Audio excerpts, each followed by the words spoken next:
صلی اللہ تعالی علیہ وآلہ وسلم نے فرمایا اگر تم زکوٰۃ دے دو گے تو اپنے مال کو محفوظ کر لو گے، تم اپنے مال کو محفوظ کر لو، اور اس طرح محفوظ کر لو گے جس طرح مضبوط قلعوں کے اندر کوئی چیز محفوظ ہوتی ہے۔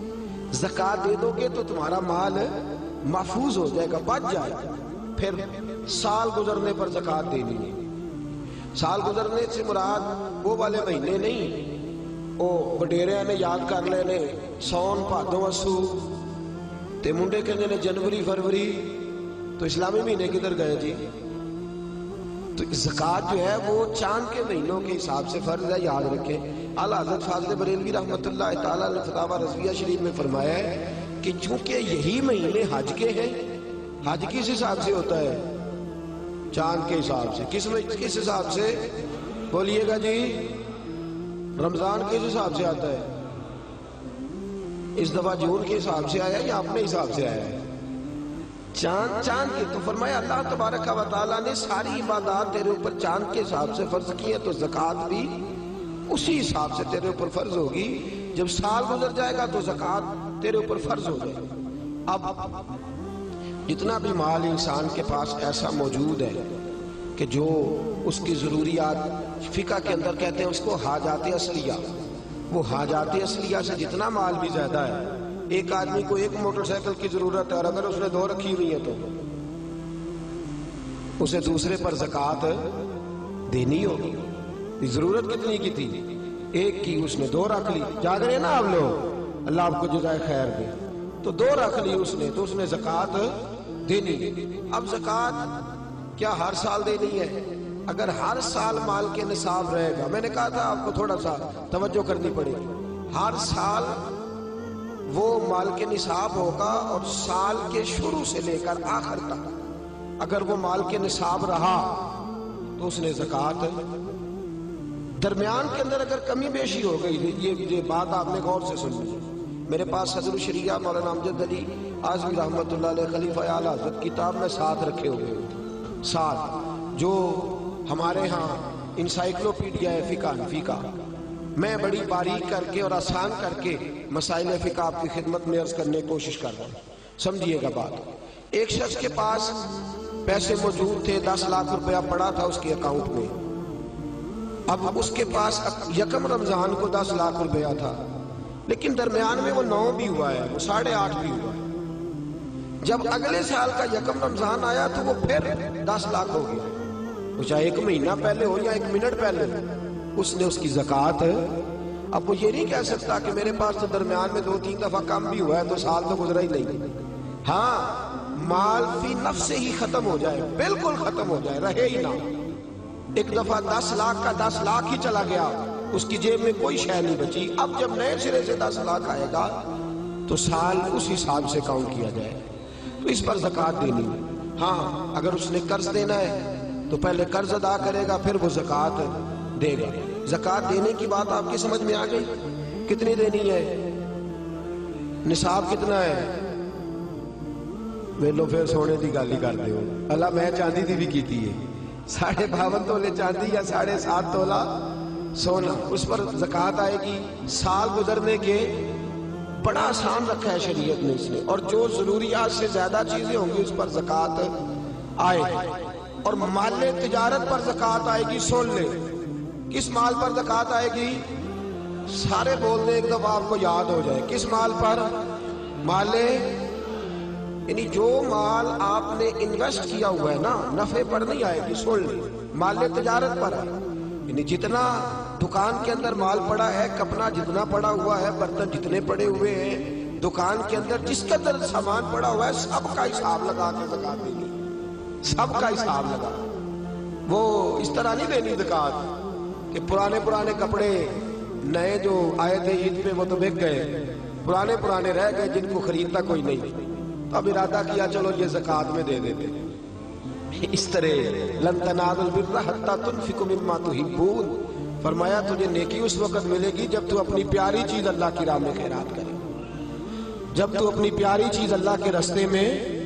اور سن لے، جب کسی کو زکوٰۃ دیں گے تو اسے مالک بھی بنانا ہوگا۔ کیا کریں گے؟ اسے مالک بنانے سے مراد یہ ہے کہ آپ اس کے ہاتھ میں دیں گے کہ بھئی یہ تیرے ہیں، تو اپنی مرضی سے ان کو استعمال ہے۔ یہ نہیں کہہ سکتے کہ میں نے روٹی پکائی ہے چل کھا اور نکل جا، زکوٰۃ ہو گئی۔ اس طرح زکوٰۃ ادا۔ ایک صاحب بعض اوقات لوگ جو ہوتے ہیں وہ آتے ہیں، ایک دوست میرے پاس بھی آئے، کہنے لگے مدرسے میں زکوٰۃ دینی ہے، مجھے کوئی کام بتائیں مدرسے کا، وہ کام میں کر دوں۔ میں نے کہا آپ کہیں اور چلے جائیں۔ بھئی زکوٰۃ سے مراد یہ ہے کہ آپ اس کو مالک بنائیں، جہاں ضرورت ہوگی وہاں وہ اس چیز کو خرچ۔ تو میں نے کہا ویسے بھی اگر اعتماد اتنا تھوڑا ہو تو وہاں تو زکوٰۃ ہوتی نہیں کہ مجھے بتا دیں کہ میں کچھ کر دوں۔ تو میں نے کہا تھوڑا تھوڑا دوسروں کو بھی دیانتدار سمجھے، سب نے دنیا سے جانا ہے، اللہ کی بارگاہ میں حاضر ہونا ہے، آپ کہیں اور چلے جائیں۔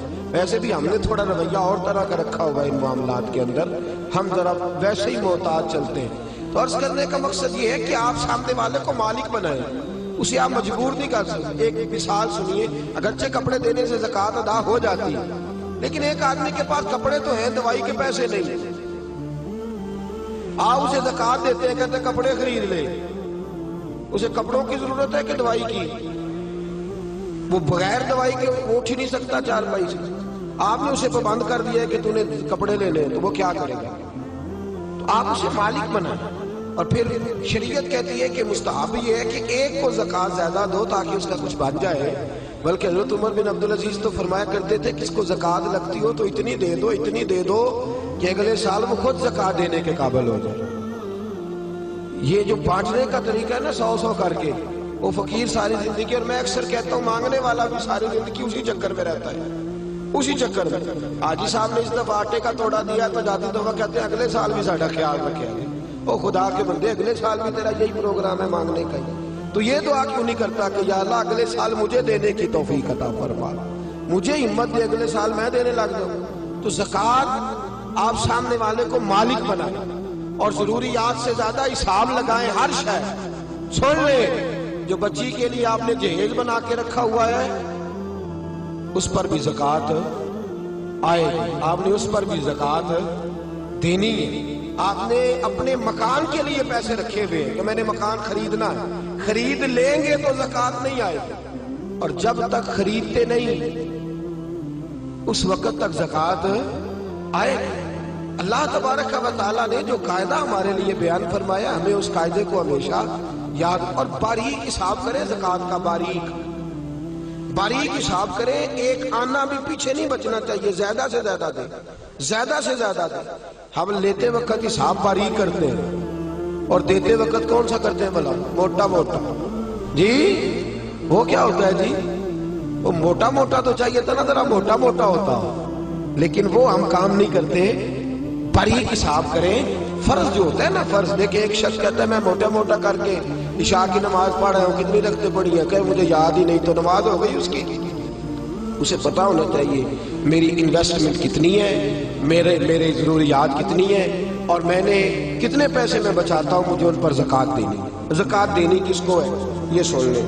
یہ قرآن مجید نے 10 لوگ بیان کیے ہیں، لیکن ان میں سے کچھ ایسے ہیں جن کو اب زکوٰۃ نہیں دی جا سکتی،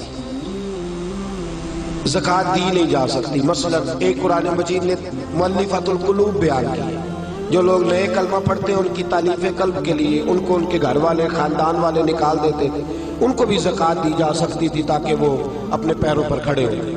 ایک زکوٰۃ دی جاتی تھی رقاب کو قرآن کہتا ہے، یعنی غلام آزاد کرانے کے لیے، وہ بھی معاملہ اب ختم ہو گیا۔ اب زکوٰۃ کس کو دیں گے؟ ایک زکوٰۃ لگے گی مسکین کو، فقیر کو اور مسکین کو۔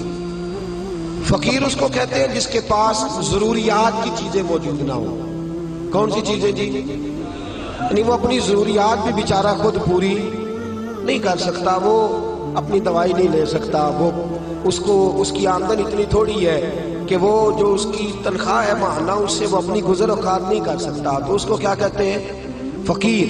اس کو زکوٰۃ لگتی ہے۔